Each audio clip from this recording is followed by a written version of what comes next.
Hi hall. இன்றைக்கி நான் வந்துட்டு என்ன பண்ண போகிறேன் அப்படின்னா, எங்கள் வீட்டில் வந்து ஃப்ரூட்ஸ்லாம் கொஞ்சம் நிறையா இருந்துச்சு. சரி அதை வச்சும் அகர் அகரை வச்சும் நம்ம ஃப்ரூட் ஜெல்லி மாதிரி ட்ரை பண்ணலான்னு சொல்லிட்டு தான் நானும் என் ஹஸ்பண்டும் ட்ரை பண்ணோம். எங்கள் வீட்டில் இருக்க ஃப்ரூட்ஸ் எல்லாத்தையுமே கொஞ்சம் கொஞ்சமாக எடுத்துக்கிட்டோம். என்னென்னு பார்த்தீங்க அப்படின்னா, மேங்கோ, வாட்டர்மெலன், அதுக்கப்புறம் வந்துட்டு ட்ராகன் ஃப்ரூட், அதுக்கப்புறம் கிவி ஃப்ரூட் இருந்துச்சு, அதுக்கப்புறம் பொமக்ரேனட். இந்த 5ம் தான் நாங்கள் எடுத்துக்கிட்டோம். இது எல்லாத்தையுமே குட்டி குட்டி பீஸா வந்துட்டு நாங்கள் கட் பண்ணி எடுத்துக்கிட்டோம். 2 பேரும் ஷேர் பண்ணி கட் பண்ணிட்டோம்.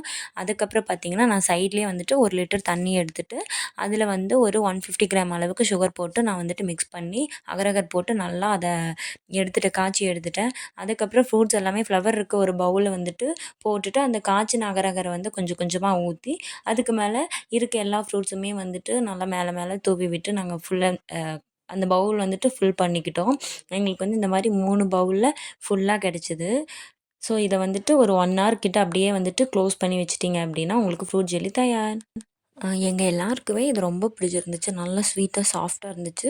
ஃப்ரூட்ஸ் எல்லாமே வந்துட்டு நல்லா டேஸ்டியாக இருந்துச்சு எங்களுக்கு.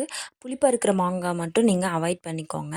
நீங்களும் ட்ரை பண்ணி பாருங்கள். எப்படி இருந்துச்சுன்னு சொல்லுங்கள். தேங்க் யூ ஃபார் வாட்சிங்.